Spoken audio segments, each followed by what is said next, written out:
Hi, I'm Amanda Rodriguez.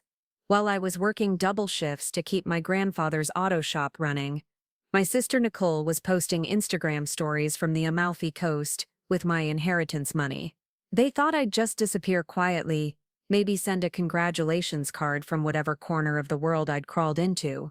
What they didn't expect was a phone call from Maricopa County Probate Court asking some very uncomfortable questions about forged signatures and missing beneficiaries. Before we jump back in, tell us where you're tuning from, and if this story touches you, make sure you're subscribed, because tomorrow I've saved something extra special for you.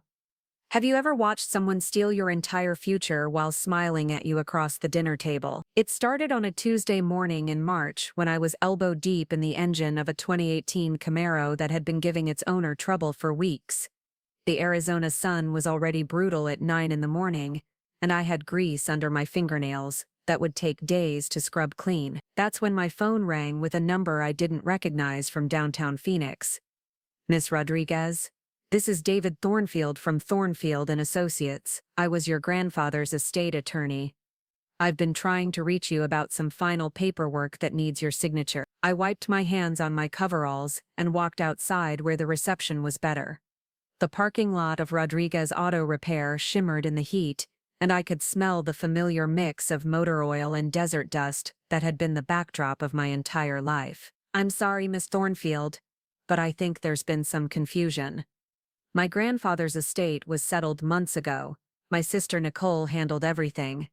There was a pause on the other end that made my stomach tighten. "Miss Rodriguez, according to my records, you were named as co-executor alongside your sister. There are several documents that require both signatures, and frankly, some discrepancies that need to be addressed." I sat down on the concrete steps leading to the shop's office, suddenly feeling like the heat was pressing down on me from all directions. "What kind of discrepancy?" "I'd prefer to discuss this in person.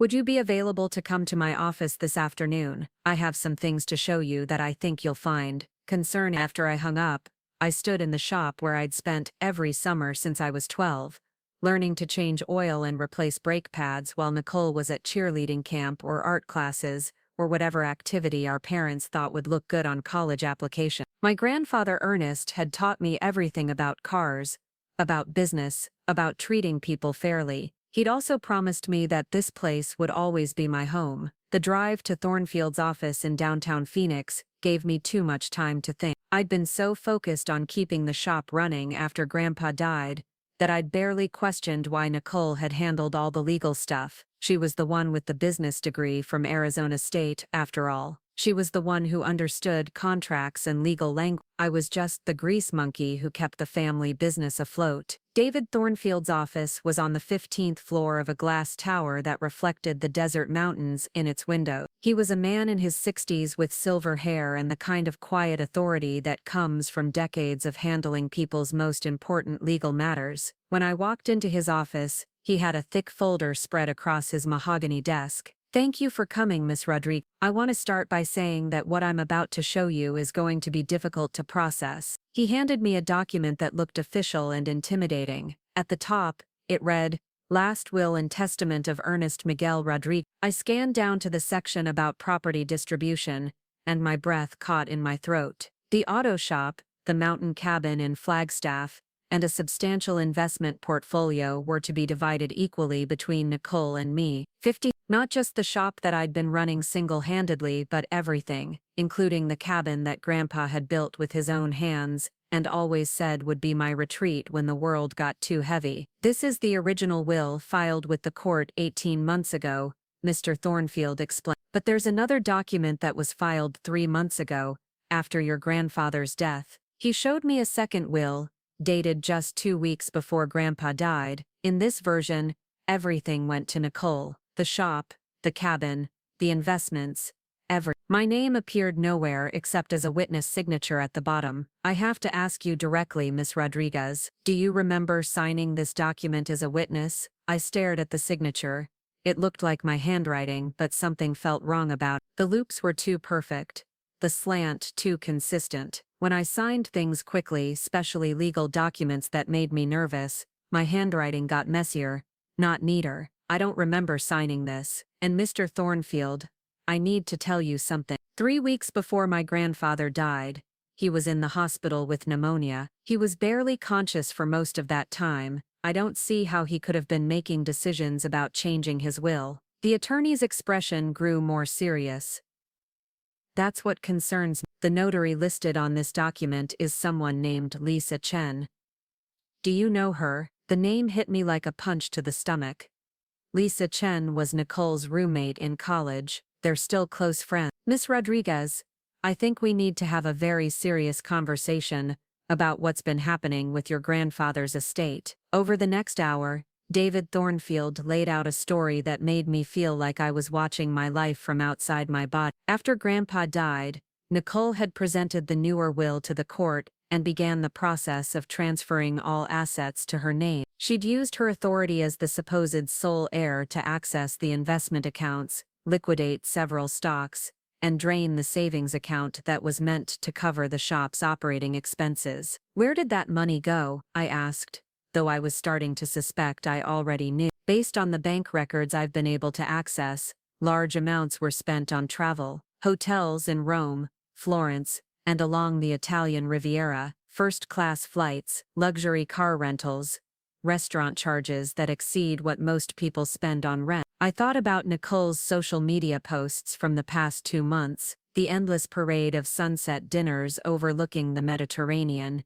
designer dresses, expensive wine tastings. She'd told the family she was taking a soul-searching trip to deal with grief over Grandpa's death. I'd been too busy trying to keep the shop profitable with no operating capital to question how she was funding her European adventure. There's something else, Mr. Thornfield continued. Your grandfather set up a separate trust for the auto shop specifically. It was designed to ensure that the business would never be sold or liquidated without both beneficiaries agreeing. That trust was worth approximately $400,000, meant to cover shop improvements, equipment purchases, and employee salaries. Nicole accessed that too. The trust was emptied 6 weeks ago, again using documents that supposedly bore your signature authorizing the withdrawal. My hands were shaking as I looked at the bank statements he showed me. $400,000, gone. Money that was supposed to pay my employees, upgrade our equipment, maybe even expand to a second location like Grandpa had always dreamed. Instead, it had paid for Nicole's Instagram-worthy summer in Europe. What can we do? I asked. Well, that depends on several factors. If we can prove that these signatures were forged, and that the second will was fraudulent, we can petition the court to revert to the original will. But Miss Rodriguez, I have to warn you, this kind of case can get ugly. Family lawsuits often destroy relationships permanently. I looked out the window at the Phoenix skyline, thinking about all the years I'd spent believing that hard work and loyalty would be rewarded, all the weekends I'd given up, all the dates I'd canceled, all the dreams I'd postponed so I could keep Grandpa's legacy alive while Nicole was building her own life. Mr. Thornfield, my relationship with my sister was destroyed the moment she decided to steal my inheritance. I want to pursue this. That evening, I drove to the mountain cabin in Flagstaff, using the spare key I'd had since I was 16. The 2-hour drive north gave the desert heat time to fade into the cool pine air of the mountain. This cabin was where Grandpa had taught me to fish, where we'd spent countless weekends working on old cars and talking about life. It was supposed to be my sanctuary. I unlocked the door and immediately knew something was wrong. The cabin was empty, not just empty of people, but empty of everything. The rustic furniture that Grandpa had built himself, gone. The collection of vintage car magazines that dated back to the 1960s, gone. Even the stone fireplace had been stripped of the decorative horseshoes and family photos that had covered the mantel for decades. I called Nicole, she answered on the 4th ring, and I could hear Italian music in the background. Amanda, how are you? I'm having the most amazing time in Portofino. You should see this hotel. Nicole, I'm at the cabin. Where is everything? There was a pause, and the music seemed to get quieter. Oh, that. I had to sell some things to cover estate taxes. You know how expensive these legal processes can be. Estate taxes on a cabin that was already paid for. Nicole, what estate taxes? Look, Amanda, I don't have time to explain every financial detail right now. I'm handling the complicated stuff so you don't have to worry about it. Just focus on the shop that I can barely keep running because there's no money in the operating account. Another pause. That's temporary. When I get back, we'll figure out a payment plan or something. A payment plan? Nicole, this was supposed to be my inheritance too. Your Amanda, you got the shop. That's what you've always wanted, right? To spend your life covered in grease, fixing other people's cars. I'm the one who went to college, who understands business. Grandpa knew I was the responsible one. The line went quiet except for the sound of waves and distant laughter. I was standing in my grandfather's empty cabin, looking out at the forest where he'd taught me that family meant taking care of each other, and my sister was on a beach in Italy bought with money that was supposed to secure my future. Nicole, I know about the will. I know about the forged signatures. The background noise stopped completely. I don't know what you're talking about. I talked to Grandpa's attorney today. I saw the original will, the one that left everything to both of us. I also saw the bank records showing where all that money went. Amanda, you're obviously confused, you're upset, and you're not thinking clearly. Maybe you should talk to someone. The only person I need to talk to is a lawyer. My lawyer. I hung up and sat on the cabin's empty front porch as the sun set through the pine tree. For the first time in months, I felt something other than exhaustion. I felt angry, not the hot, explosive kind of anger that makes you do stupid things, but the cold, focused kind that makes you plan. The next morning, I called Karen Walsh, an attorney who specialized in estate disputes. I'd found her name through a friend who'd gone through a similar situation with her own family. Karen agreed to meet me that afternoon at a coffee shop in Tempe, near my apartment. She was a woman in her 40s with short gray hair, and the kind of direct gaze that made you feel like she was already 3 steps ahead of whatever you were thinking. I laid out everything I knew, and she took notes on a legal pad without interrupting. Amanda, I've seen cases like this before. Family members who think they can manipulate estates because they assume the other relatives won't fight back. The good news is that if your grandfather was in the hospital during the time this second will was supposedly signed, we'll have medical records that can establish he wasn't mentally competent to make major legal decisions. What's the bad news? The bad news is that your sister has already spent a significant amount of the money. Even if we win, recovering those funds might be challenging. Also, cases like this take time. We're looking at months, possibly over a year before this is resolved. What about the shop? I can't keep it running without operating capital. That's our first priority. We'll file an emergency petition to freeze all remaining estate assets until this matter is resolved. We'll also request that the court order your sister to return from her vacation to face questioning about these transactions. That afternoon, I drove to my parents' house in Scottsdale. I needed to hear their version of events before this whole situation exploded into a public legal battle. The house was a modest ranch-style home in a neighborhood that had seen better days, but Mom had always kept it neat and welcoming. Both my parents were home, sitting at their kitchen table with paperwork spread between them. They looked up when I walked in, and I could see immediately that they knew why I was there. Amanda, honey, Mom said, getting up to hug me. Nicole called us. She said you were upset about some misunderstanding with your grandfather's will. It's not a misunderstanding, Mom. Nicole forged documents to steal my inheritance. Dad cleared his throat and adjusted his reading glasses. Now, Amanda, that's a serious accusation. Nicole explained that your grandfather changed his mind in his final week. Preparing and narrating this story took us a lot of time, so if you are enjoying it, subscribe to our channel. It means a lot to us. Now back to the story. He wanted to make sure the estate went to the person who could handle the business side of things. Dad, Grandpa was unconscious for most of his final weeks.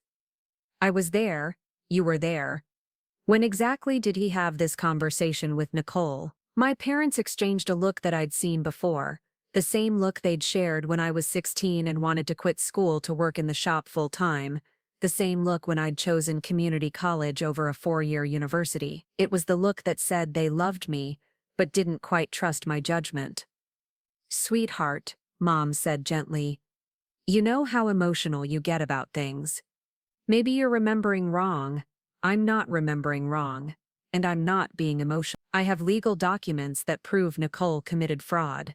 Dad stood up and walked to the window overlooking their backyard. Amanda, your sister has a business degree. She understands these complicated financial matters. Maybe your grandfather realized that keeping the estate intact required someone with more. All those years of working in the shop, of keeping Grandpa's business profitable, of sacrificing my own plans to honor his legacy.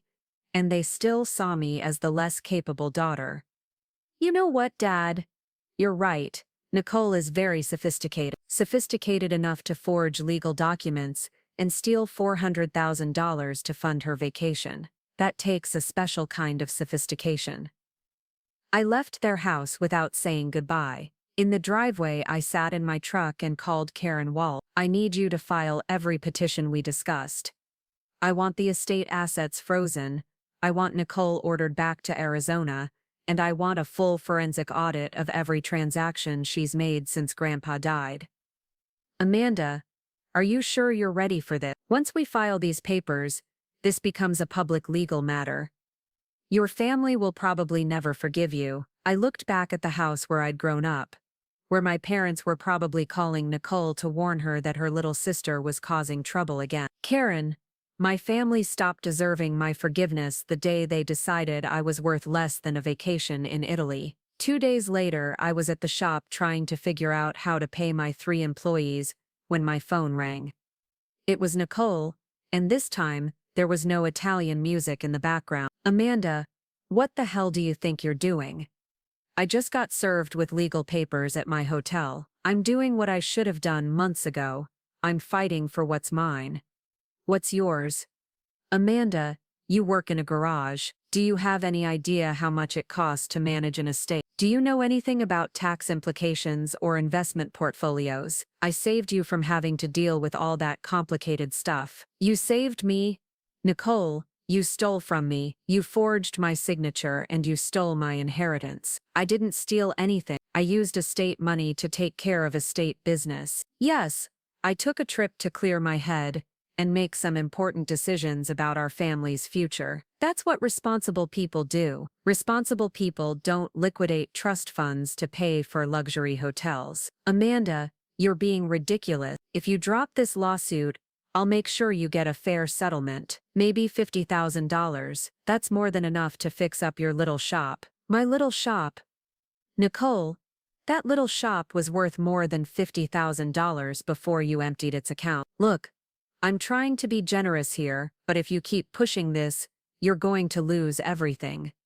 I have lawyers too, and I have documentation showing that Grandpa wanted me to handle his affairs. Then, I guess we'll let the court decide who has better documentation. After I hung up, I realized my hands weren't shaking anymore. For months, I'd felt like I was drowning, struggling to keep the shop afloat while watching Nicole live a life of luxury on what should have been our shared inheritance. But now I felt steady. I had a plan, I had a lawyer, and I had something Nicole had underestimated. Detailed records of every promise Grandpa had made and every sacrifice I'd made to honor those promises. That evening, I went through every box of papers I'd inherited from the shop's office. Bills, receipts, employee records, and tucked away in a folder marked personal.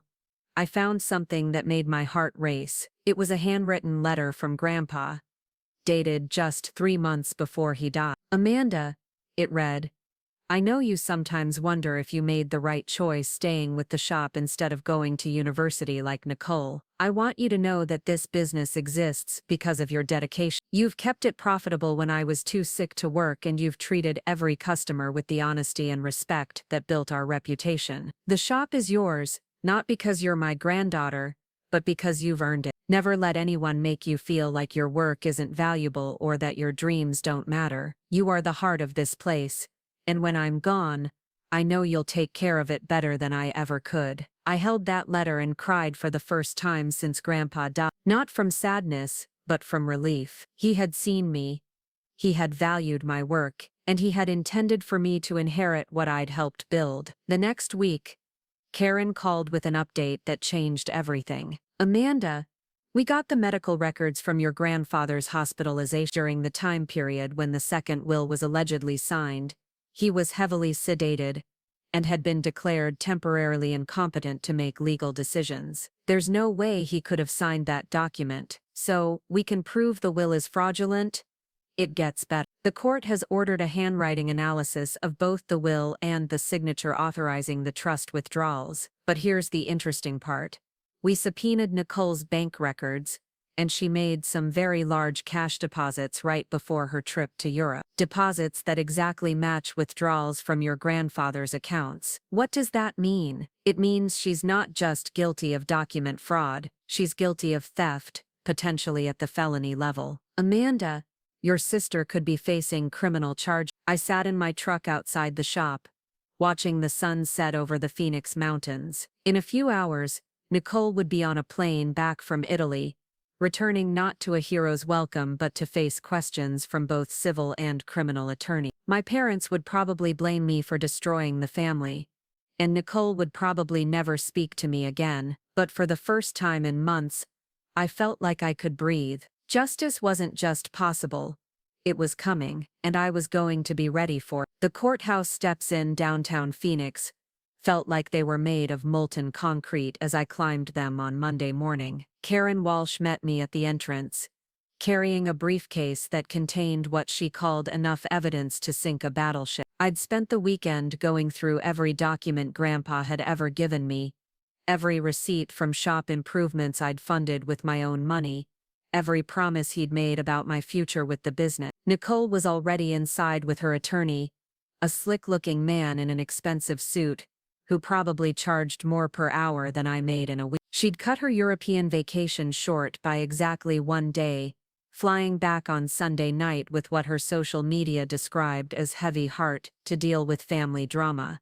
The photos from her last day in Cinque Terre showed her looking appropriately somber while sipping champagne on a yacht. "Remember," Karen whispered as we walked through the metal detectors, "this is just a preliminary hearing. The judge is going to review the evidence we've submitted and decide whether there's enough cause to freeze the remaining estate assets and order a full investigation." The courtroom was smaller than I'd expected, with fluorescent lighting that made everyone look pale and tired. Nicole sat with perfect posture in a navy dress that probably cost more than my monthly rent, her hair styled in the kind of effortless waves that actually required hours at a salon. When she saw me, she gave a small, sad smile like I was a lost child who'd wandered into the wrong building. Judge Martinez was a woman in her 50s with silver-streaked hair and the kind of expression that suggested she'd seen every possible variation of family greed and betrayal. She reviewed the paperwork in front of her for several minutes before looking up. "This is a petition to freeze estate assets and investigate potential fraud in the matter of Ernest Rodriguez's will. Ms. Walsh, you may present your opening statement." Karen stood and walked to the podium with the confidence of someone who'd fought these battles before. "Your Honor, we have compelling evidence that the decedent's granddaughter, Nicole Rodriguez, systematically defrauded the estate through document forgery, signature fraud, and unauthorized access to trust funds. The evidence shows that while Ernest Rodriguez was hospitalized and medically incompetent, someone created a false will naming Nicole as sole beneficiary, then used forged authorizations to liquidate estate assets for personal use. She placed a thick folder on the evidence table. Medical records show that Mr. Rodriguez was heavily sedated and declared legally incompetent during the time period when this alleged second will was created. Bank records show that over $400,000 in estate and trust funds were accessed and spent on luxury travel, entertainment, and personal expenses. We have handwriting analysis indicating that signatures attributed to both the decedent and the petitioner were for Nicole's attorney, who'd introduced himself as Richard Sterling from Sterling, Blackwood and Associates, stood to respond. "Your Honor, my client acted in good faith as the designated executor of her grandfather's estate. The will in question was properly notarized and filed according to Arizona probate law. Ms. Amanda Rodriguez is attempting to use the court system to relitigate family decisions that were made clearly and legally. Any expenses incurred by my client were necessary for proper estate management and dealing with the emotional trauma of losing a beloved family member. I watched Nicole nod sympathetically, as if she were the victim of some terrible misunderstanding. She'd perfected this performance over the years, the ability to look innocent and wounded while deflecting responsibility for whatever chaos she'd created. Judge Martinez reviewed the medical records Karen had submitted. Miss Sterling, can you explain how your client's grandfather signed a legal document on March 15th when hospital records show he was unconscious and on a ventilator that day? Your Honor, there may be some confusion about the exact date. My client has documentation showing that the will was discussed and agreed upon before Mr. Rodriguez's hospitalization. The will is dated March 15th and notarized on March 15th. Are you suggesting the notary backdated the document? Sterling shifted uncomfortably. No, Your Honor. We believe the medical records may be incomplete or there may have been windows of consciousness that weren't properly documented. Karen stood again. Your Honor, we'd like to present additional evidence. She nodded to me and I stood up, my hands steady despite the enormity of what was happening. Amanda Rodriguez has maintained detailed records of her contributions to both the auto shop and her grandfather's care during his final month. She has documentation showing that she used her personal savings to cover business expenses when estate funds were mysteriously unavailable. She also has correspondence from her grandfather explicitly stating his intentions for the inheritance. I handed Karen the letter I'd found in Grandpa's files, the one where he'd written about my dedication and my future with the shop. Karen read it aloud, and I watched Nicole's composure crack slightly around the edges, but Judge Martinez wasn't finished. I'd like to hear from the notary who witnessed this will. Is Lisa Chen available to testify? Sterling looked like he'd swallowed something bitter. Ms. Chen is currently traveling and unavailable for testimony at this time. Traveling where? I believe she's in Europe, Your Honor. How convenient. Ms. Walsh, I assume you've attempted to contact this notary. Yes, Your Honor. Ms. Chen appears to have left the country approximately 6 weeks ago. Around the same time large estate withdrawals began, we've been unable to locate her for question. The judge made notes on her legal pad. Mr. Sterling, your client's college friend conveniently leaves the country right after notarizing a suspicious will, and you don't find that concerning? Your Honor, people travel for many reasons.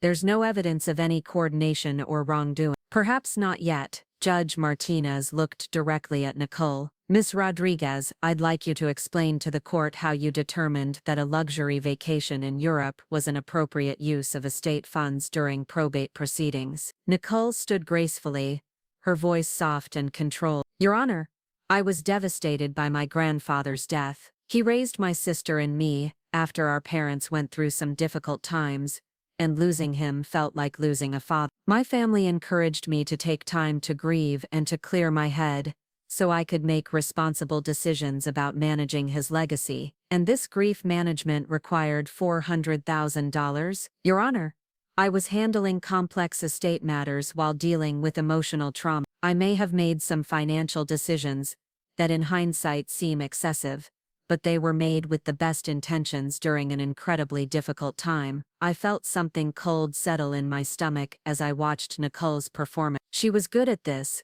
turning her theft into a sympathetic story about grief and family responsibility. I'd seen her do it our whole lives, making herself the victim of circumstances rather than the architect of her own choices. But Judge Martinez had dealt with enough estate fraud to recognize the patterns. Miss Rodriguez, grief is certainly understandable. However, I'm looking at credit card statements showing charges at luxury hotels, designer boutiques, and 5-star restaurants across multiple countries. Can you explain how shopping at Prada in Milan helped you manage your grandfather's estate? Nicole's perfect composure finally cracked. Your Honor, I was trying to maintain my professional appearance while handling business meetings and estate consultation. Business meetings in Italy about an auto shop in Phoenix. I was exploring potential partnerships and expansion opportunities. With whom? The silence stretched for several seconds. Various business contacts. Karen stood up. Your Honor, we have Miss Rodriguez's social media posts from this trip. She documented luxury dining, yacht excursions, and shopping expeditions. There's no mention of any business meetings or state consultations. In fact, her posts specifically describe the trip as a celebration of newfound freedom. Judge Martinez reviewed the printed social media posts. Karen had submitted. I watched Nicole's face cycle through emotions as the judge read about champagne toasts to new beginnings, and captions about finally being able to live the life I deserve. Ms. Rodriguez, this Instagram post from 2 weeks ago shows you toasting with champagne, and the caption reads, "To Grandpa, who finally made it possible for me to live without limits." How exactly does that relate to responsible estate management? Nicole looked at her attorney, but Sterling was studying his legal pad like it contained the secrets of the universe. Your Honor, social media posts don't always reflect the full complexity of someone's emotional state or business activities. No, but they do reflect how someone chooses to present their actions to the world. And based on these posts, your client chose to present this trip as a celebration funded by her inheritance, not as necessary business travel. The judge set down the social media evidence and picked up the handwriting analysis report. I've also reviewed the forensic analysis of the signatures in question. The expert concludes that the signatures attributed to Ernest Rodriguez on the 2nd will show significant deviation from his established handwriting patterns, and the signatures attributed to Amanda Rodriguez as a witness show characteristics consistent with attempted forgery. She looked directly at Nicole. Miss Rodriguez, did you sign your sister's name to any legal documents? No, Your Honor, I would never do such a thing.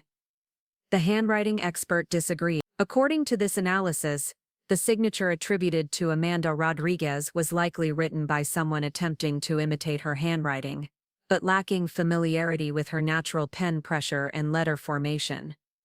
Karen had explained this to me during our preparation. Apparently, forging someone's signature was harder than people thought, especially if you didn't practice with their actual handwriting regularly. The expert had found subtle differences in the way the letters were formed, the spacing between words, and the pressure applied to the pen. Judge Martinez continued reviewing documents, while the courtroom remained silent, except for the hum of air conditioning and the distant sound of Phoenix traffic. I could feel Nicole's eyes on me, but I kept my gaze focused on the judge.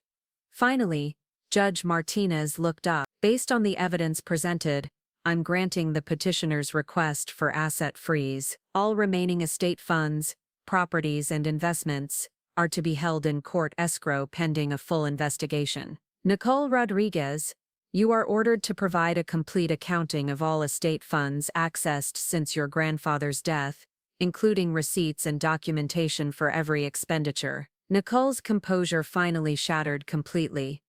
Your Honor, this is ridiculous. I'm being persecuted for trying to handle family business responsibly.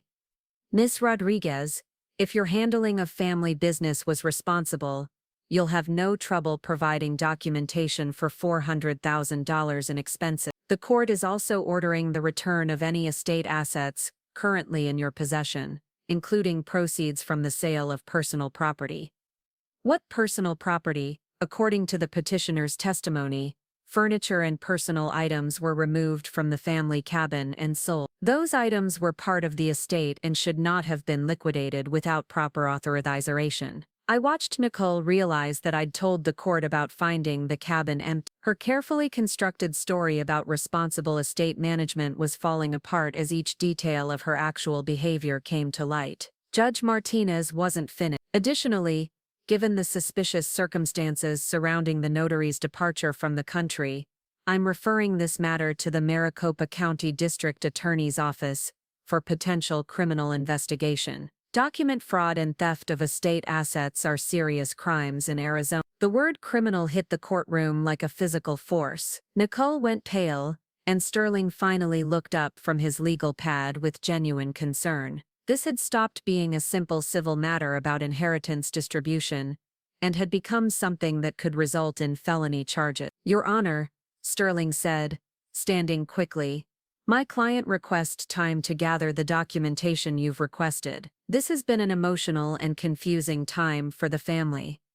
Mr. Sterling, your client has had months to gather documentation while she was spending estate money in Europe. She has 72 hours to provide a complete accounting to the court, or I'll hold her in contempt. This hearing is adjourned. As people began filing out of the courtroom, Nicole walked over to where I was sitting. Her perfect composure was gone, replaced by something harder and more desperate. Amanda, you don't understand what you're doing.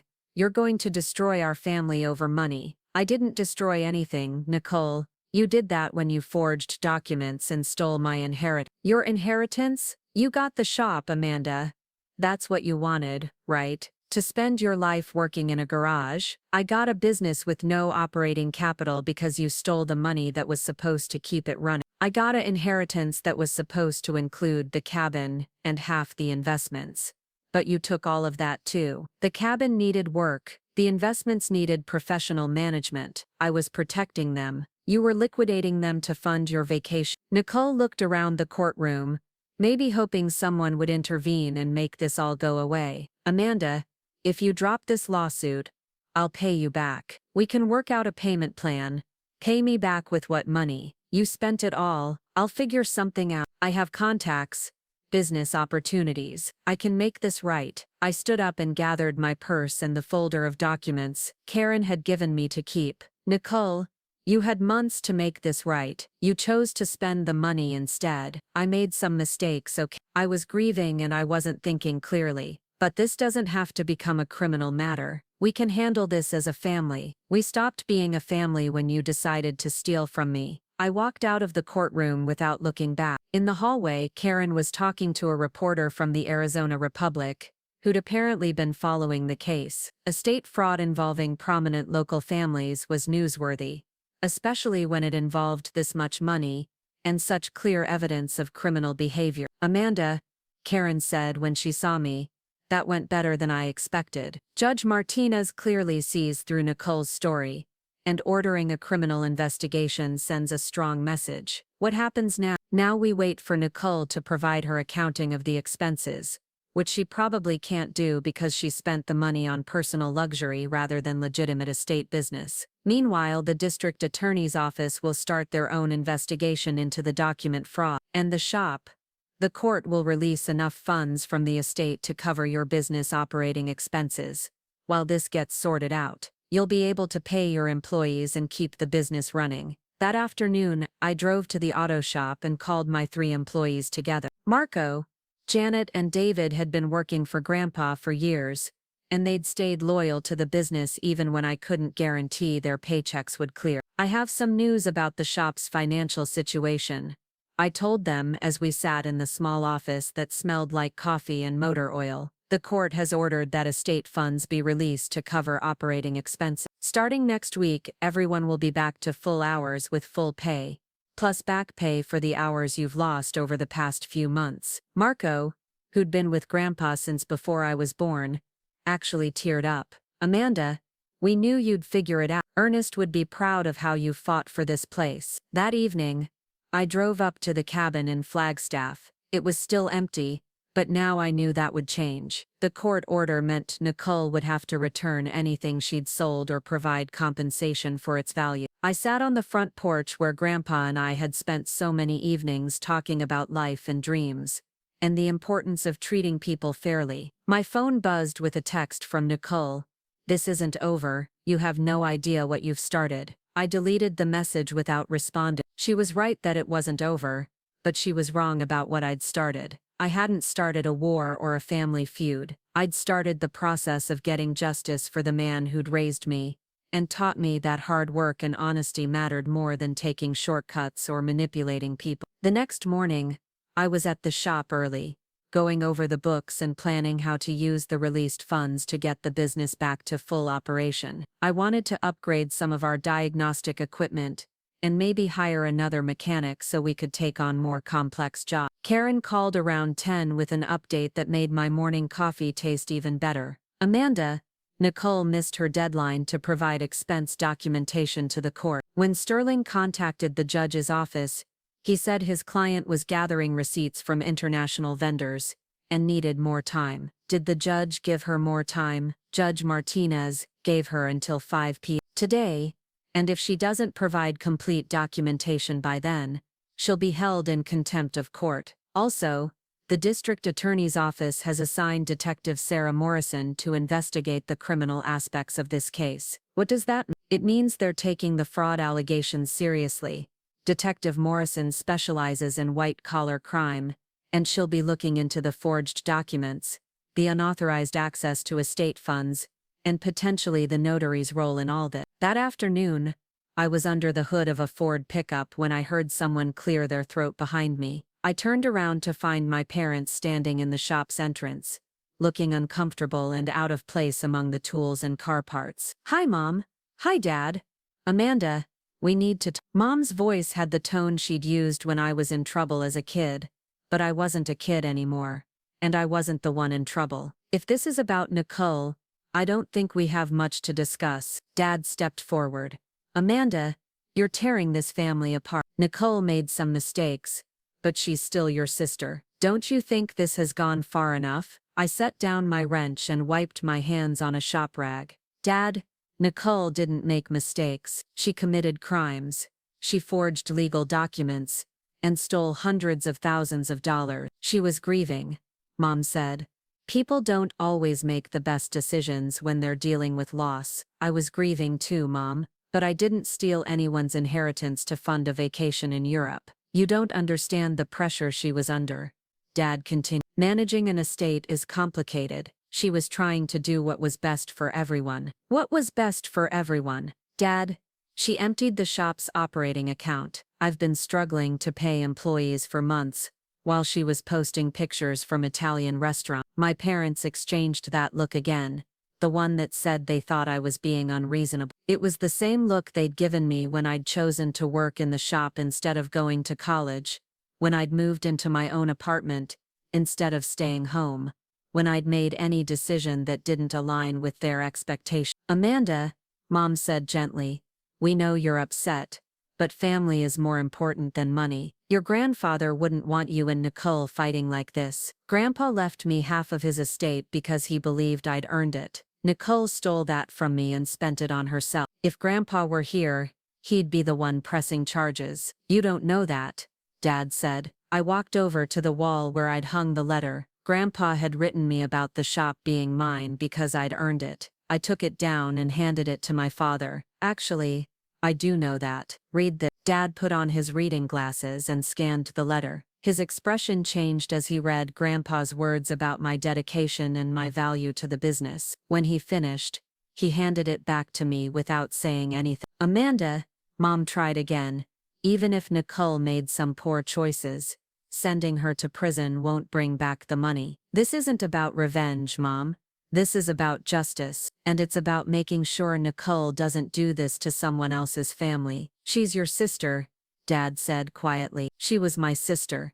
Sisters don't steal from each other." My parents left without saying goodbye, and I went back to work on the Ford pickup. I wasn't surprised that they'd chosen Nicole's side. They'd always seen her as the successful one, the one with potential, the one who deserved support and second chances, but I was done caring about their approval or their expectations. That evening, Karen called with news that would change everything. "Amanda, Nicole failed to provide any documentation to the court. Judge Martinez has issued a warrant for contempt, and Detective Morrison has enough evidence to recommend criminal charges. The district attorney's office will be filing charges tomorrow." "What kind of charges?" "Forgery, theft, fraud, and potentially racketeering if they can prove coordination with the notary." "Amanda, your sister is looking at serious prison time." I sat in my truck outside the shop, watching the sunset paint the Phoenix Mountains purple and gold. In less than 24 hours, Nicole would go from being a grieving granddaughter, who'd made some poor financial decisions, to being a criminal defendant facing felony charges. My phone buzzed with another text from her. "Please call me. We need to talk." This time I didn't delete it. I called her back. "Amanda, thank God. Listen, I know I messed up, but we can fix this. I'll pay back every penny." "With what money, Nicole? You spent it all. I have some assets. I can sell things." I can get a loan. The court ordered you to provide expense documentation. Where is it? There was a long pause. Amanda, I can't provide receipts for everything. Some of the purchases were informal. Informal? You mean you spent estate money on things you can't even document? I was dealing with a lot of stress. Sometimes I made impulse purchases or paid for things in cash without thinking about keeping records. Nicole, that's not stress spending. That's theft. Don't say that word. I never meant to steal anything. I always planned to pay it back. When were you planning to pay back $400,000? Another pause. I had some business opportunities that were going to pay off. International connections, potential partnerships. What business opportunity? The court asked you about those supposed business meetings in Italy, and you couldn't name a single person you met with. It's complicated, Amanda. These things take time to develop. Nicole, stop lying. To me, to the court, to yourself. You spent my inheritance on a luxury vacation because you thought you could get away with it. Your inheritance. Amanda, you never cared about money before. You were always happy just working in the shop. I cared about having a future. I cared about the promises Grandpa made, and I cared about being treated fairly by my own family. I tried to be fair. I was going to give you a settlement. After you'd spent most of the money, after you'd sold the cabin furniture and emptied the trust account, you were going to give me whatever scraps were left and act like you were being generous. The line was quiet for a long time. When Nicole spoke again, her voice was different, harder. Amanda, if you don't drop this lawsuit, I'm going to lose everything. They're talking about criminal charges. I could go to prison. You should have thought about that before you forged legal documents. I was desperate. After my divorce, after losing my job, I needed a fresh start. Grandpa's money was my chance to rebuild my life. It was my chance too, Nicole, but you took that away from me. We could have shared it. We could have worked together. We could have, but you chose to steal it. Instead, you chose to exclude me from decisions about our grandfather's estate. You chose to forge my signature and spend money that belonged to both of us. Amanda, please, I'm begging you. I'll do anything to make this right. I thought about all the years I'd watched Nicole get second chances, all the times our parents had bailed her out of consequences for her choices, all the ways she'd learned that crying and apologizing could erase responsibility. Nicole, the time to make this right was before you committed fraud. Now it's up to the courts. I hung up and drove home to my small apartment in Tempe. Tomorrow, the district attorney would file criminal charges against my sister. The next day, she'd probably be arrested. Eventually, she'd stand trial for stealing my inheritance and lying to a court about it. I didn't feel victorious or vindicated. I felt tired and sad and relieved all at the same time. Justice was coming, but it had cost me my family and forced me to become someone I'd never planned to be. I'd started this fight as a grieving granddaughter who just wanted what was rightfully hers. I was ending it as someone who'd learned that sometimes fighting for what's right means losing everything else you thought mattered. But as I sat in my apartment that night, looking at the letter from Grandpa about earning my place in the family business, I knew I'd made the right choice. Some things were worth fighting for, even when the fight changed everything. The arrest happened on a Wednesday morning while I was replacing brake pads on a Honda Civic. Detective Morrison called to let me know they'd picked up Nicole at her apartment in Scottsdale, and that she'd been formally charged with multiple felonies including forgery, grand theft and fraud. The charges carried a potential sentence of up to 15 years in prison if she was convicted on all counts. She's being held pending arraignment, Detective Morrison explained. Her attorney is probably going to try for bail, but given the amount of money involved and the fact that she has ties to someone who fled the country, the prosecutor is going to argue that she's a flight risk. I set down my wrench and walked outside into the Arizona heat. What happens next? Arraignment is scheduled for Friday morning. After that, we'll start building the case for trial. Miss Rodriguez, I have to tell you, this is one of the most clear-cut cases of estate fraud I've ever worked. Your sister left a paper trail that leads directly back to her, and her inability to provide any legitimate documentation for the expenses makes our job much easier. That afternoon, my phone started ringing constantly. First it was my parents, then Nicole's friends, then people I barely knew who'd somehow heard about the arrest. Everyone had opinions about what I should do, how I should handle the situation, whether I was being too harsh on family. I stopped answering calls I didn't recognize and let the voicemails pile up. Most of them followed the same pattern: expressions of shock, pleas for family unity, suggestions that I was somehow responsible for Nicole's situation because I'd chosen to involve the courts rather than handle things privately. The one call I did take was from Miss Henderson, the elderly neighbor who'd brought me Grandpa's letter. She called to tell me she was proud of me for standing up for myself, and that Ernest would have supported my decision completely. "Your grandfather was a fair man," she said, "but he didn't tolerate dishonesty. He would have been heartbroken to know what Nicole did, but he would have wanted justice." Friday morning arrived gray and cloudy, unusual for Phoenix in late spring. I dressed carefully in a dark blue pantsuit that I'd bought specifically for court appearances, and drove to the courthouse with Karen Walsh. The arraignment was scheduled for 9 a.m., and local news stations had already set up cameras outside the building. "Amanda," Karen warned as we walked up the courthouse steps, "there's going to be media attention on this case. A state fraud involving this much money and clear criminal behavior tends to attract reporters. Are you prepared for that?" I thought about all the years I'd spent avoiding attention, staying in the background while Nicole commanded center stage at family gatherings and social events. I'm prepared for whatever it takes to get justice.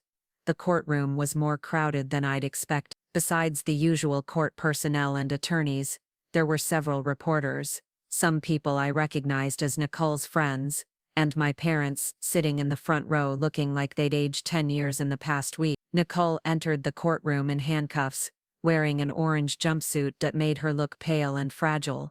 The confident, sophisticated woman who'd been posting pictures from Italian beaches had been replaced by someone who looked genuinely frightened for the first time in her life. Judge Peterson, who was handling the criminal case, read the charges in a steady, emotionless voice. "Nicole Elena Rodriguez, you are charged with forgery in the first degree, theft in the first degree, fraud schemes and artifices, and conspiracy to commit fraud. How do you plead?" Sterling stood beside Nicole and answered for her, "Not guilty on all charges, Your Honor." The prosecutor, Assistant District Attorney Maria Vasquez, was a woman in her 40s with the kind of sharp intelligence that made you pay attention when she spoke. She approached the podium to argue against bail. "Your Honor, the defendant has demonstrated a pattern of deception and financial irresponsibility that makes her a significant flight risk. She liquidated over $400,000 in estate assets and spent the money on luxury travel abroad. When ordered by the civil court to provide documentation for these expenses, she failed to comply, suggesting either that she cannot account for the money or that she spent it on activities she doesn't want to disclose." She placed a folder on the evidence table. "Additionally, Your Honor, the notary who allegedly witnessed the fraudulent documents has fled the country and cannot be located for question. Given the defendant's demonstrated willingness to engage in coordinated criminal activity and her access to potentially hidden assets, the state requests that bail be denied." Sterling countered with arguments about Nicole's ties to the community, her lack of prior criminal history, and her willingness to cooperate with the investigation. But Judge Peterson had clearly reviewed the case file thoroughly. "Ms. Rodriguez, the court finds that you pose a significant flight risk given the nature of the charges, and your demonstrated pattern of accessing and spending large amounts of money without proper authorization. Bail is denied. You will remain in custody pending trial." Nicole's composure finally broke completely. She turned to look at our parents, then at me, her eyes filled with a panic I'd never seen before. This was the moment she realized that her tears and explanations and promises to make things right weren't going to save her from the consequences of her choices. As the bailiff led her away, she called out, "Amanda, please don't let them do this to me. I'm your sister." I couldn't respond. Part of me wanted to stand up and tell the judge that Nicole was right, that we were family and family should find ways to forgive each other. But a larger part of me, remembered all the months I'd struggled to keep Grandpa's business afloat while she was living in luxury on money that belonged to both of us. Outside the courthouse, my parents approached me while Karen was talking to reporters about the strength of the criminal case. "Amanda," my mother said, tears streaming down her face, "your sister is sitting in jail because of you. Are you happy now?" "Mom, Nicole is sitting in jail because she committed crimes. I didn't make her forge documents or steal money. You could have handled this privately, Dad. You could have worked out some kind of arrangement without involving the police." I tried to work things out privately. Nicole's response was to spend more money and lie about business meetings that never happened. "She's going to prison," Mom whispered. "My daughter is going to prison." "Your daughter chose to commit felonies. I chose to make sure she faced consequences for those choices." I walked away before the conversation could continue. Karen found me sitting on a bench outside the courthouse, watching the news crews pack up their equipment. "Amanda, the prosecutor wants to meet with us next week to go over your testimony for trial. Are you ready for that?" "I'm ready for whatever it takes. This is going to be emotionally difficult." Nicole's defense attorney will probably try to portray you as vindictive, someone who's using the legal system to get revenge on a grieving family member. You need to be prepared for them to attack your character and your motivations. My motivations are simple. I want justice for what she did to me and to Grandpa's memory. The trial was scheduled for 2 months later, which gave me time to get the auto shop back to full operation with the funds the court had released from the estate. I hired a 4th mechanic, upgraded our diagnostic equipment, and even started planning the expansion to a second bay that Grandpa had always talked about. The work was therapeutic. Every day spent improving the business felt like honoring the promises Grandpa had made and the legacy he'd intended to leave. Every satisfied customer reminded me why he'd trusted me to carry on what he'd built, but the media attention was harder to handle. The local newspapers had picked up the story, and it had spread to regional and even national news outlets. "Sister Sue's sister over inheritance fraud" was the kind of headline that attracted readers, and reporters seemed fascinated by the details of Nicole's European spending spree funded by stolen estate money. I gave one interview to the Arizona Republic, mainly to ensure that my side of the story was told accurately. The reporter was fair and focused on the facts rather than trying to sensationalize the family drama. But I declined all other interview requests and tried to keep my focus on preparing for trial. 3 weeks before the trial was scheduled to begin, Karen called with unexpected news. "Amanda, Sterling reached out to the prosecutor about a possible plea deal. Nicole is willing to plead guilty to the theft and fraud charges in exchange for avoiding the forgery charge, which carries the heaviest sentence." What would that mean? Probably 5 to 7 years in prison instead of the possible 15 she's facing if convicted on all charges. Plus, she'd have to pay full restitution for all the money she stole with interest and penalties. Does she have the money for restitution? That's the interesting part. Sterling says she has access to assets that weren't disclosed during the original investigation. Apparently, she had some investments and property that she kept hidden, probably hoping she wouldn't have to use them to pay back what she stole. I thought about this revelation. Even while she was crying about being broke and desperate, Nicole had hidden assets that could have been used to pay back at least some of the money she'd taken. She'd chosen to let me struggle with a failing business rather than access her own resources to make things right. What's the prosecutor's position on the plea deal? Vasquez is inclined to accept it. The plea deal guarantees a conviction and full restitution, which accomplishes the main goals of the prosecution. Taking it to trial is always a risk, even with a strong case like this one. What do you think I should do, Amanda? That's ultimately your decision. The criminal case isn't technically about you. It's about the state prosecuting Nicole for crimes against the public order, but as the victim, your opinion carries weight with the prosecutor. I spent the weekend thinking about the plea offer. Part of me wanted to see Nicole face the full consequences of her actions, to stand trial and have every detail of her deception exposed in open court. But another part of me just wanted this to be over so I could move on with rebuilding my life and the business. On Monday morning, I called Karen with my decision. I want the prosecutor to accept the plea deal. but with one additional condition. I want Nicole to publicly acknowledge what she did. Not just a legal admission of guilt, but a public statement admitting that she stole my inheritance and lied about her reasons for doing it. That's an unusual request, Amanda. Most plea deals are just about the criminal charges and restitution. Nicole has spent months trying to make herself look like the victim of family drama rather than the perpetrator of estate fraud. I want her to tell the truth publicly before this case ends. Karen talked to the prosecutor, who agreed to include my condition in the plea negotiations. Sterling initially resisted, arguing that public statements weren't typically part of criminal plea agreements, but when faced with the alternative of going to trial on the full charges, Nicole agreed to everything. The plea hearing was scheduled for the following Friday. This time, the courtroom was even more crowded, with additional reporters and members of the public who'd been following the case. Nicole's public statement would be part of the official court record, which meant it would be available to anyone who wanted to read it. Nicole entered the courtroom looking smaller than I remembered, wearing a simple gray dress and no makeup. The months in jail had changed her physically, but more importantly, they seemed to have changed her understanding of her situation. She no longer carried herself with the confidence of someone who expected to talk her way out of consequences. Judge Peterson reviewed the terms of the plea agreement carefully.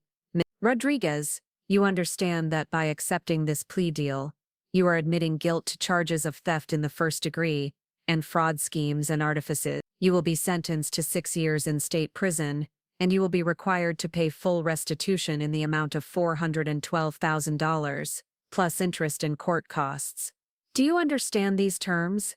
Yes, Your Honor. Additionally, you have agreed to make a public statement acknowledging your crimes and the impact on the victims. Are you prepared to make that statement now? Nicole stood up, her voice barely audible. Yes, Your Honor. She turned to face the courtroom, looking directly at me for the first time since her arrest. I want to publicly acknowledge that I forged legal documents to steal my sister Amanda's inheritance. I created a false will that excluded her from our grandfather's estate, and I used forged signatures to access trust funds that belonged to both of us. I spent over $400,000 of stolen money on personal luxury travel and expenses while Amanda struggled to keep our grandfather's business operating. Her voice grew steadier as she continued. I lied to my family, to the courts, and to myself about my reasons for taking this money. I claimed I was managing a state business and dealing with grief. But the truth is that I stole money that didn't belong to me and spent it on a lifestyle I hadn't earned. I caused serious financial and emotional harm to my sister, who had worked for years to help build and maintain the family business.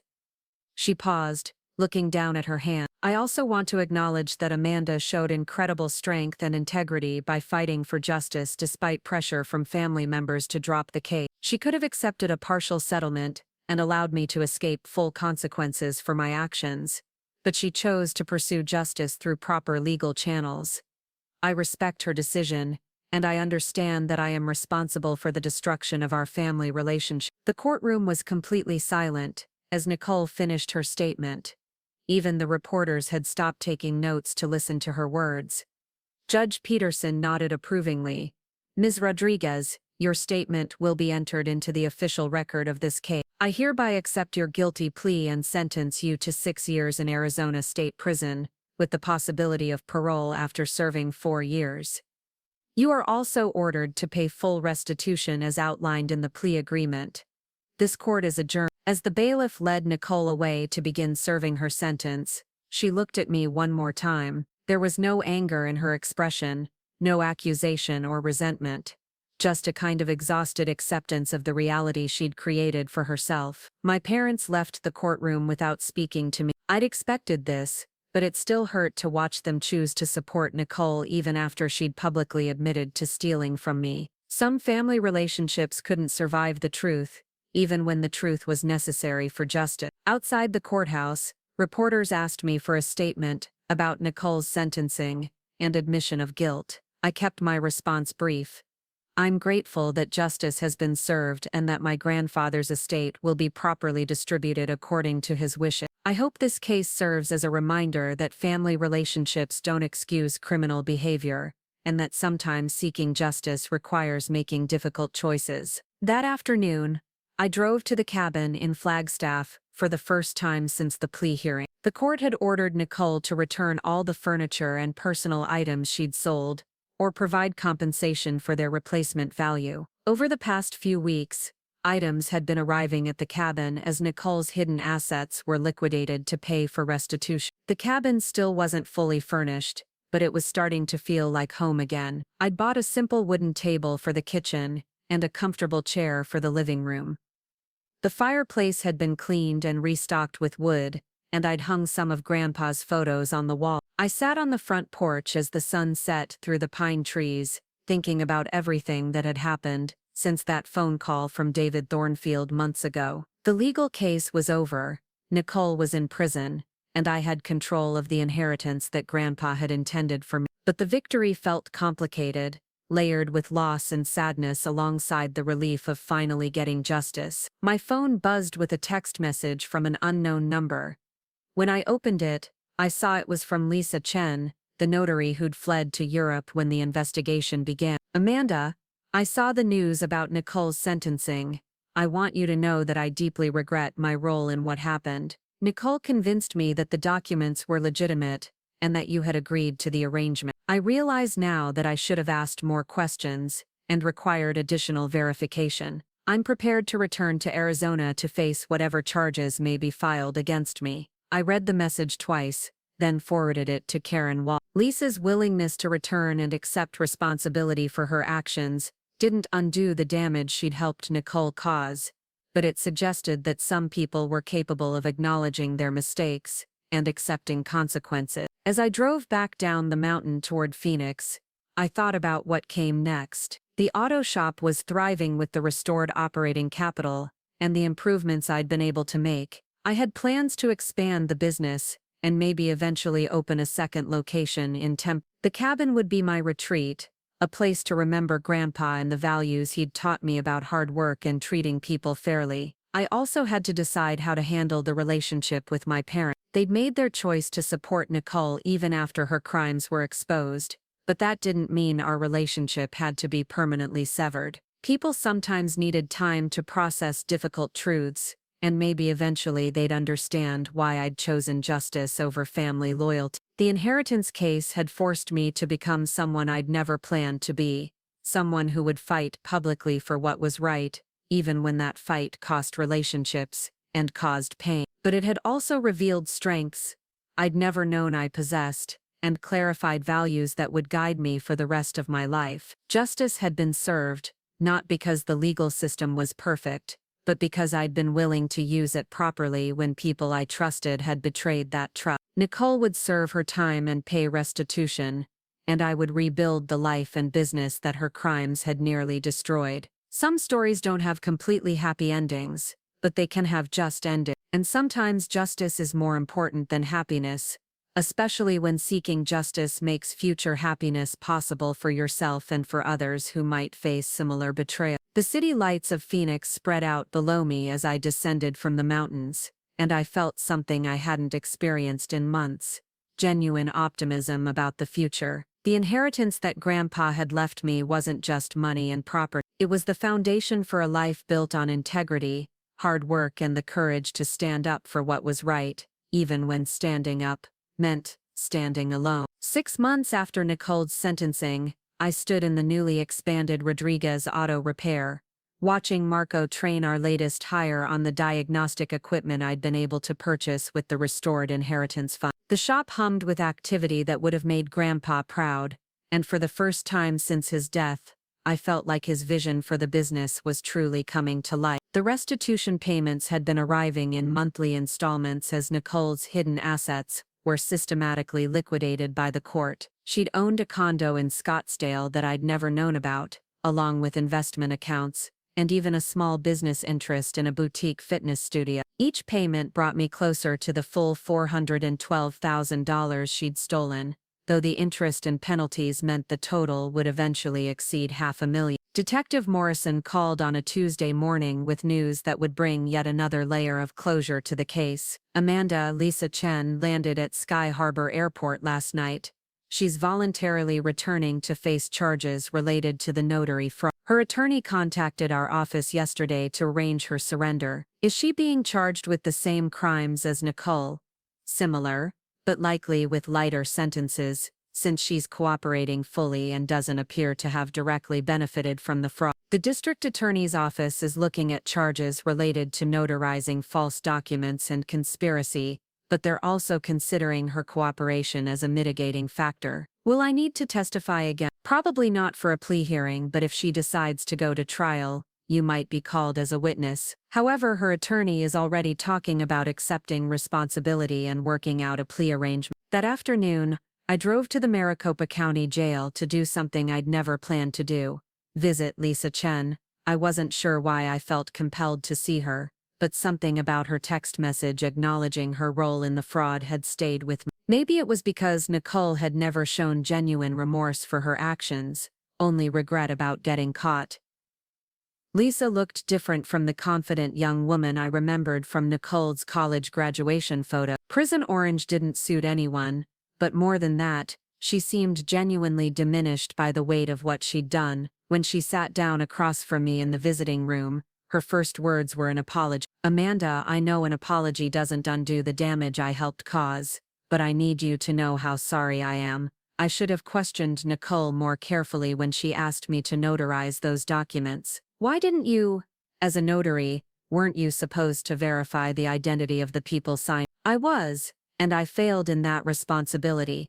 Nicole told me that your grandfather had already signed the documents, but needed a witness signature, and that you were okay with the arrangement, but traveling for work. She showed me what looked like your ID and said you'd asked her to handle the paperwork. You believed that I would agree to sign away my inheritance without reading the documents myself." Lisa looked down at her hands.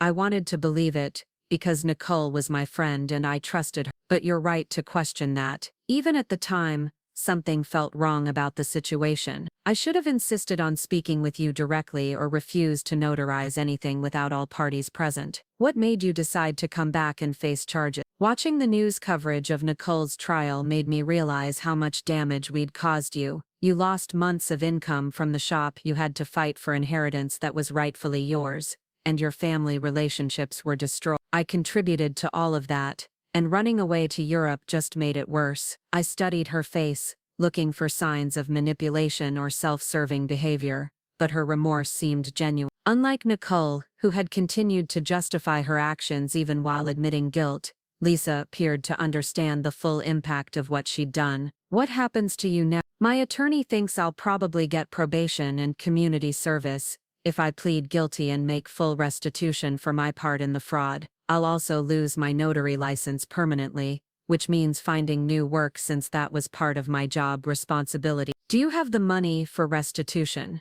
"Some of it. I used the money Nicole paid me to extend my trip in Europe, so I owe several $1,000s plus interest. I'll have to sell my car and probably move back in with my parents, but I can pay it back over time." I left the jail with mixed feelings about Lisa Chen. Her willingness to return and face consequences was admirable, but it didn't erase the role she'd played in nearly destroying my financial security. Still, her genuine remorse stood in stark contrast to Nicole's continued efforts to minimize her responsibility even after pleading guilty. The following week brought unexpected news from Karen Wall. She called while I was reviewing quarterly financial reports for the shop, numbers that finally reflected the healthy business Grandpa had always envisioned. "Amanda, I have some interesting information about Nicole's current situation in prison. Her attorney contacted me because she wants to write you a letter, but prison regulations require permission from victims in cases involving restitution."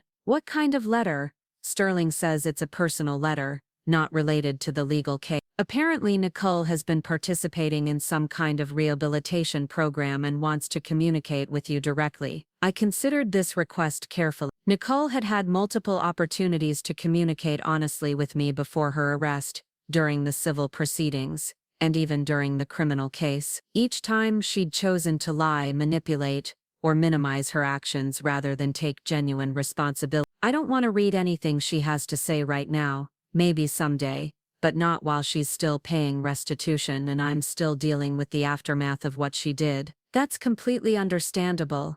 I'll let Sterling know that you're declining to receive correspondence at this time. Karen, can I ask you something? In your experience with cases like this, do people like Nicole actually change, or do they just get better at appearing remorseful? Karen was quiet for a moment, considering her response. That's a complicated question, Amanda. I've seen some people genuinely transform after facing serious consequences for their actions. I've also seen people who become very skilled at saying what they think others want to hear. The challenge is that real change takes years to demonstrate, and it has to be proven through consistent actions, not just words. What would genuine change look like in Nicole's case? Complete acceptance of responsibility without any attempts to justify or minimize her action. Consistent effort to make amends beyond just the court-ordered restitution, and probably most importantly, no expectation that you or your family owe her forgiveness just because she's served time or participated in rehabilitation programs. That evening, I drove up to the cabin in Flagstaff to spend the weekend in the mountains. The furniture Nicole had sold was gradually being replaced, and I'd started adding my own touches to make the space feel personal rather than just historic. New curtains in the kitchen, a comfortable reading chair by the fireplace, and a small desk where I could work on business plans and personal projects. I was sitting on the front porch with a cup of coffee when my phone rang. The caller ID showed my mother's number, the first time she'd contacted me since Nicole's sentencing 6 months earlier. Amanda, it's Mom. I was hoping we could talk. Hi, Mom. How are you? I'm struggling, honestly. Your father and I have been doing a lot of thinking about everything that happened, and I want you to know that we realize we didn't handle things well. I waited for her to continue, not sure what to expect from this conversation. We visited Nicole last week. It was the first time we'd seen her since the sentencing, and she looks different. Smaller. She told us about some of the classes she's been taking in prison, about learning to take responsibility for her actions. What did she say specifically? She said that you were right to pursue legal action, and that she hopes someday you'll be able to forgive our family for not supporting you when you needed us most. I felt a complex mix of emotions hearing this second-hand account of Nicole's apparent growth. Part of me wanted to believe that prison and rehabilitation programs were helping her develop genuine insight into her behavior, but another part of me remembered how skilled she'd always been at telling people what they wanted to hear. Mom, I'm glad to hear that Nicole is participating in rehabilitation programs, but I need you to understand that forgiveness isn't something I owe anyone, including family members. I know that, sweetheart. I know we let you down. We chose to support Nicole because we thought family loyalty meant standing by her no matter what, but we realize now that real family loyalty would have meant expecting her to be honest and face consequences for her actions. What changed your mind? Seeing the business you've built with the inheritance money, seeing how you've honored your grandfather's memory by expanding the shop and treating employees fairly, and honestly, seeing how Nicole's behavior in prison shows that she needed consequences to start taking responsibility for her life. My mother's voice was heavy with emotion, and I could hear genuine regret in her words. Unlike Nicole's previous apologies, which had focused on her own suffering and circumstances, this conversation seemed centered on acknowledging the harm that had been done to me. Mom, I appreciate you calling, and I'm glad you and Dad are starting to understand why I made the choices I did. But rebuilding our relationship is going to take time. I understand that, Amanda. I just wanted you to know that we're proud of you for fighting for what was right, even when it meant standing up to your own family. That couldn't have been easy. It wasn't easy, but it was necessary. Your grandfather would have been proud of you too. He always said you had more backbone than you realized.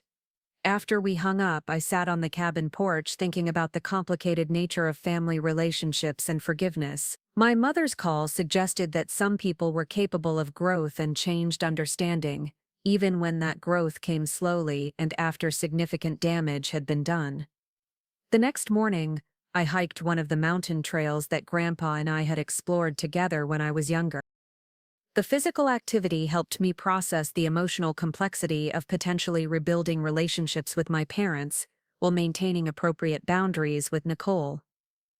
When I returned to Phoenix on Sunday evening, I found an envelope that had been slipped under my apartment door. Inside was a handwritten note from Mrs. Henderson, my grandfather's former neighbor. Amanda, I wanted you to know that I drove past the shop yesterday and was amazed by how busy it looked. Ernest would have been so proud to see the business thriving and expanding. I also wanted to tell you that I've been following the news about Nicole's case, and I think you showed tremendous courage in pursuing justice despite family pressure. Your grandfather raised you to have strong principles, and you've honored those principles even when doing so was difficult. I hope you're finding peace in your new life. Reading Mrs. Henderson's note reminded me that my decision to fight for justice had been about more than just money or property. It had been about honoring the values Grandpa had taught me and ensuring that his legacy was preserved according to his actual wishes, rather than Nicole's manipulated version of events. The following Tuesday brought news that would provide final closure to the criminal aspects of the case. Lisa Chen accepted a plea deal that included 18 months of probation, 300 hours of community service, and full restitution for the money Nicole had paid her to participate in the fraud. More importantly, her cooperation with prosecutors had helped them understand exactly how the document forgery had been accomplished. Detective Morrison explained the details when she called to update me on the case resolution. Lisa Chen provided a complete timeline of how Nicole approached her about the notary services. Apparently, Nicole had been planning this for months before your grandfather's death, researching estate law and identifying ways to manipulate the inheritance process. This wasn't a spontaneous decision made during grief, it was a premeditated scheme. What kind of planning are we talking about? Nicole had researched your grandfather's medical condition and knew that his cognitive function was declining. She'd also been monitoring his financial accounts and knew approximately how much money was involved. The fake will was created weeks before your grandfather's final hospitalization, which means she was planning to steal your inheritance while he was still alive. This revelation added another layer of betrayal to Nicole's actions. She hadn't just taken advantage of an opportunity after Grandpa's death, she'd actively planned to defraud him and me while he was still struggling with illness and medication that affected his mental clarity. Detective Morrison, does this information change anything about Nicole's sentence? The original plea deal stands, but this information will be included in her file and could affect future parole decisions. The parole board will see that this was a sophisticated, premeditated crime rather than an impulsive mistake made during emotional distress. That afternoon, I made a decision that I'd been considering for weeks. I called the Arizona Republic reporter who'd covered the original case and arranged to give a follow-up interview about the complete resolution of the criminal charges and the impact of estate fraud on families.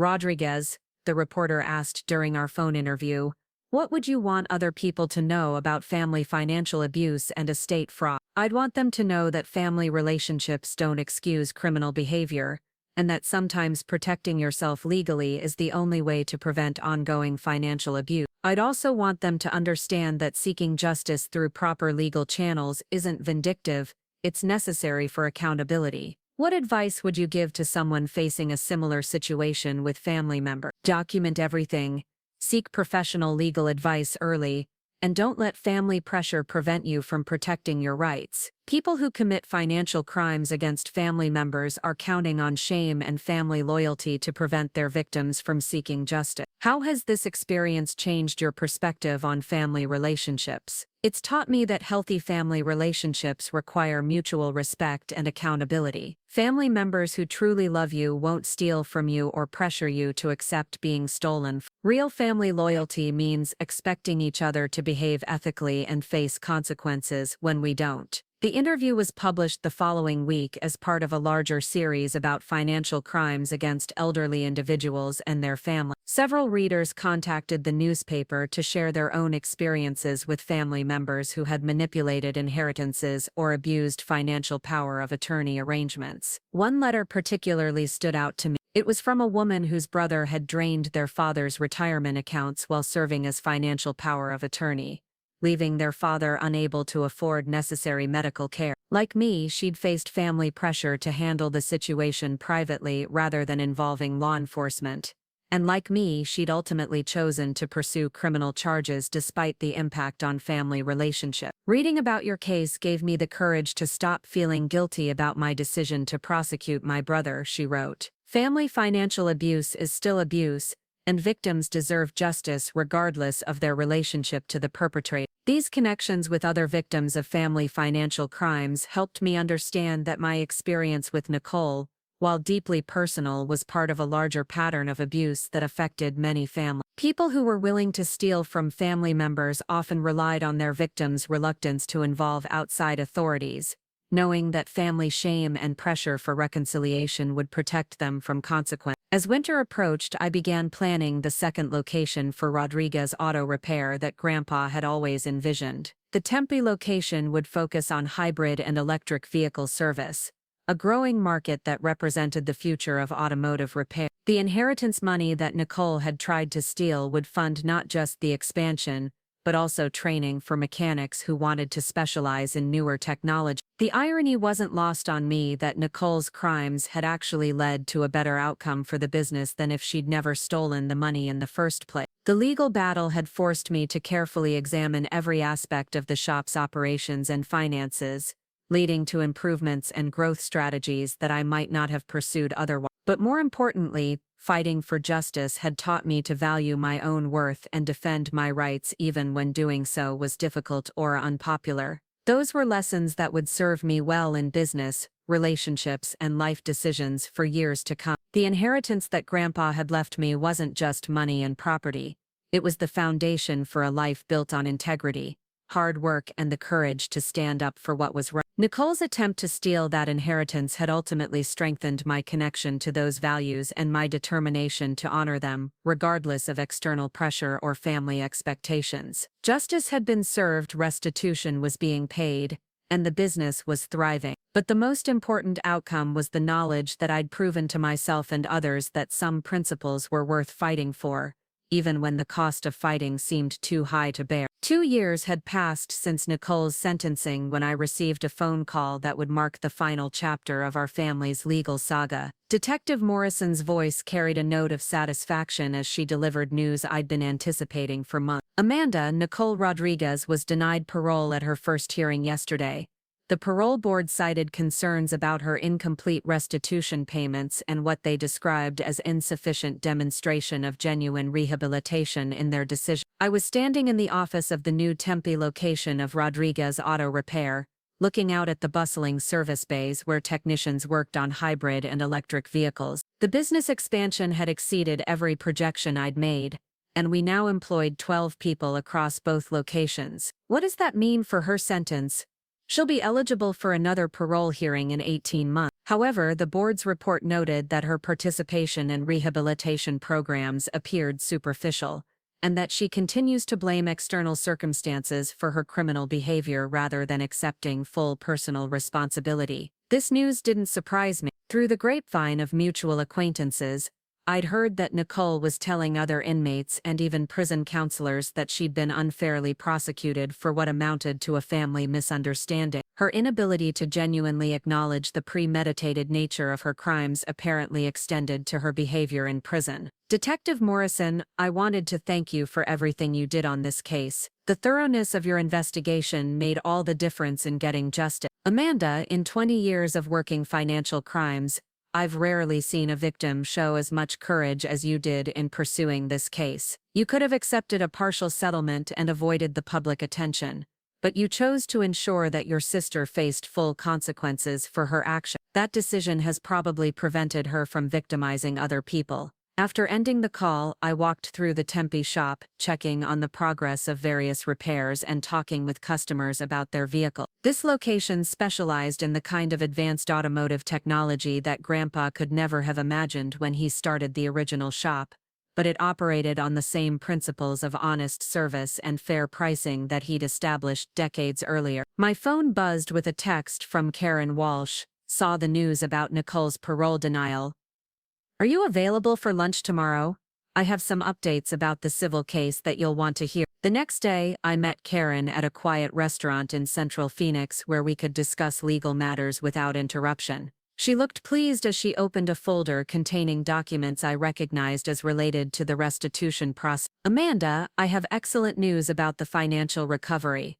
Nicole's final hidden assets have been liquidated, and the court has approved the release of funds that will complete your restitution plus interest and penalties. The total amount exceeds $530,000. She had more hidden assets, a retirement account that her attorney initially claimed didn't exist. The court ordered a forensic financial investigation after the parole denial, and they discovered that she'd been less than honest about her complete financial picture even during the plea negotiation. Karen handed me a cashier's check that represented the culmination of 2.5 years of legal proceeding. But more than the money, what satisfied me was the knowledge that Nicole had finally been forced to account for every penny she'd stolen and provide full compensation for the damage she'd caused. What happens now that restitution is complete? From a legal standpoint, your case is completely resolved.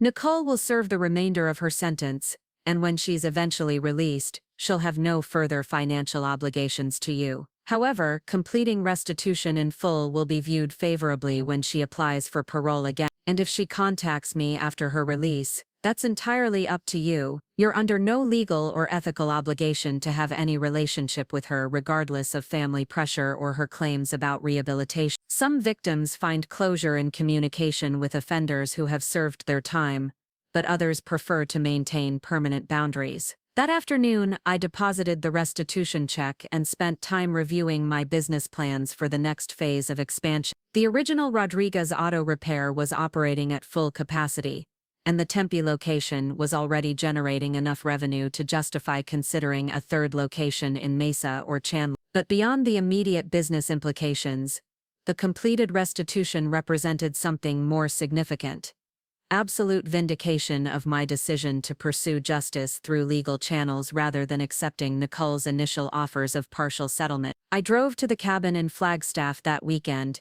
carrying with me a box of Grandpa's personal items that I'd finally felt ready to go through. Letters from customers thanking him for honest service, photographs from family gatherings spanning decades, and business records showing the steady growth of the auto shop from a small neighborhood garage to a respected local institution. At the bottom of the box, I found an envelope with my name written in Grandpa's distinctive handwriting. Inside was a letter dated just 3 weeks before his death, during the period when he was allegedly signing the fraudulent will that Nicole had created. "My dearest Amanda," the letter began, "if you're reading this, then I'm gone and you're dealing with the responsibility of carrying on what we built together. I want you to know that I never doubted your ability to handle this business and make it even better than I ever could." The letter continued with specific instructions about various aspects of the shop's operations, including plans for expansion and modernization that closely matched the improvements I'd already implemented. But the final paragraph contained words that brought tears to my eyes. "I also want you to know that I changed my will recently to ensure that you receive everything you've earned through your dedication to this business and to our family. I know that some people might question my decision to leave you the majority of my estate,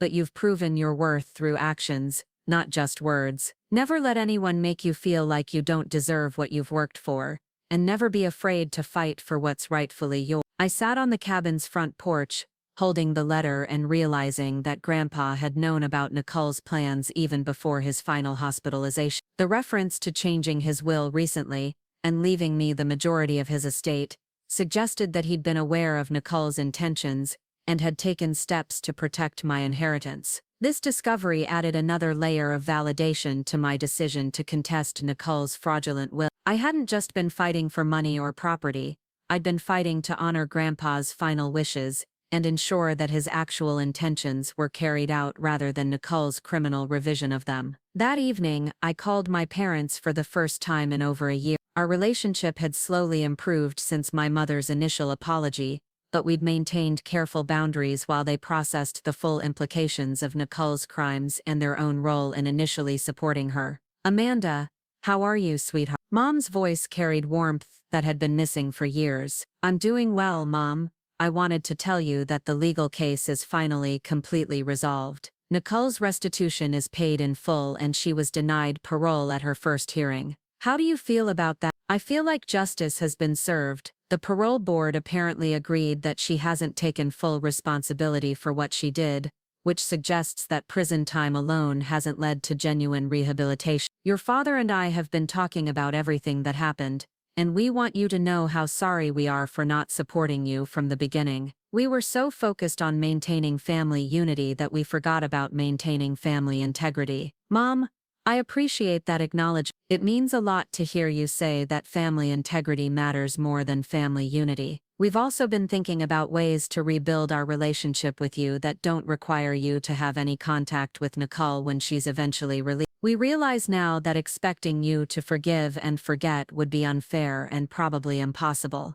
This conversation represented significant growth in my parents' understanding of the situation. They'd moved beyond the simplistic belief that family members should automatically forgive each other regardless of the severity of betrayal, and they'd begun to understand that my boundaries regarding Nicole were both reasonable and permanent. I'd like to work on rebuilding our relationship, I told them, but it needs to be based on mutual respect and acceptance that I made the right choice in pursuing legal action. We understand that now, Amanda. We're proud of what you've accomplished with the business, and we're proud of you for having the courage to fight for justice even when it meant standing up to your own family. The following week, I received a letter from the Arizona Department of Corrections informing me that Nicole had submitted a request to send me correspondence. Unlike her previous attempts to contact me, this request included a summary of the letter's contents, apparently written as part of a victim-offender communication program. According to the summary, Nicole wanted to express full acceptance of responsibility for her crimes,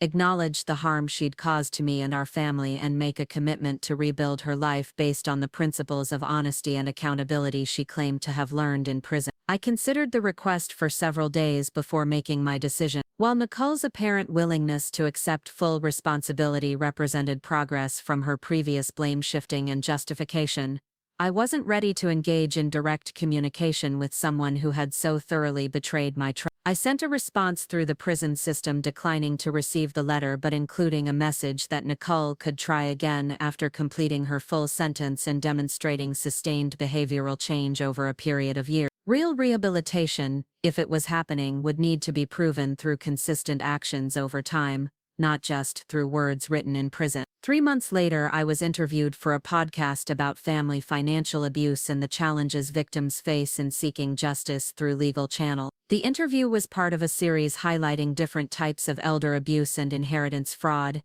and the host was particularly interested in how family pressure can prevent victims from protecting themselves. What would you tell someone who's facing similar family pressure to handle financial abuse privately rather than involving law enforcement?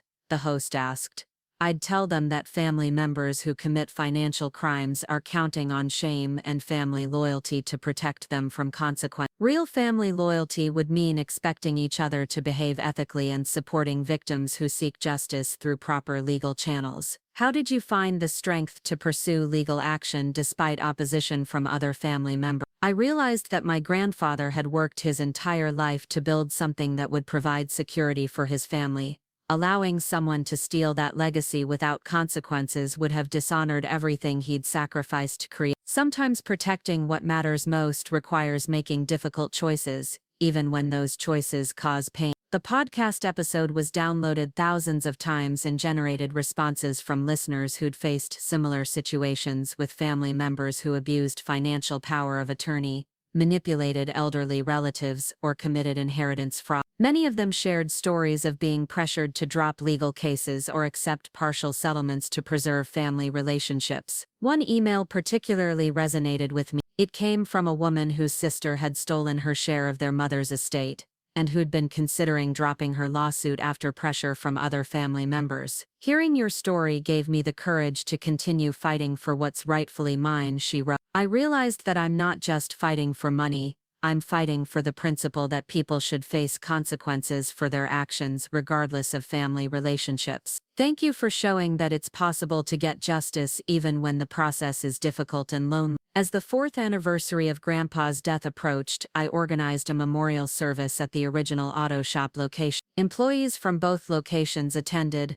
along with longtime customers, suppliers, and community members who'd known and respected Ernest Rodriguez during his decades in business. Mrs. Henderson spoke about Grandpa's commitment to treating every customer fairly regardless of their ability to pay premium prices. Marco shared stories about how Grandpa had mentored young mechanics and helped them develop skills that led to successful careers. Several customers talked about times when Grandpa had gone above and beyond to help them during financial hardships or emergency situations. But the moment that meant the most to me came when Judge Martinez, who'd handled the civil aspects of Nicole's case, attended the memorial and spoke about how my fight for justice had honored Grandpa's legacy of integrity and accountability. Ernest Rodriguez built his business on the principle that people should be treated honestly and fairly, she said. When his granddaughter fought to ensure that his estate was distributed according to his actual wishes rather than fraudulent documents, she was upholding those same principles. Sometimes the greatest tribute we can pay to someone's memory is refusing to let their legacy be corrupted by others' criminal behavior. After the memorial service, I spent time alone in the shop where Grandpa had taught me everything about automotive repair and business ethics. The walls were covered with photos spanning decades of the shop's history, including recent pictures from both locations showing the expansion and modernization that inheritance money had made possible. I thought about the letter Nicole had wanted to send me, and about her eventual release from prison. Whether she'd genuinely learned from her experiences or simply become better at appearing reformed remained to be seen. But regardless of her future behavior, I'd proven to myself and others that justice was possible even in cases involving family betrayal and sophisticated fraud. The inheritance that Grandpa had left me was more than money and property. It was a foundation for building a life based on integrity, hard work, and the courage to stand up for what was right regardless of external pressure. Nicole's attempt to steal that inheritance had ultimately strengthened my connection to those values and my determination to honor them in every aspect of my life. Standing in the shop as evening light filtered through the windows, I felt a deep sense of peace about the choices I'd made and the outcome I'd achieved. Justice had been served, the business was thriving, and I'd learned that sometimes the most important battles are the ones that require you to stand alone against people you'd trusted most. The Rodriguez Auto Repair legacy would continue, built on the foundation of honesty and accountability that Grandpa had established and that I'd fought to preserve. And that legacy would serve as a reminder that some principles are worth defending no matter how difficult the fight becomes. Up next, you've got two more standout stories right on your screen. If this one hit the mark, you won't want to pass these up. Just click and check them out.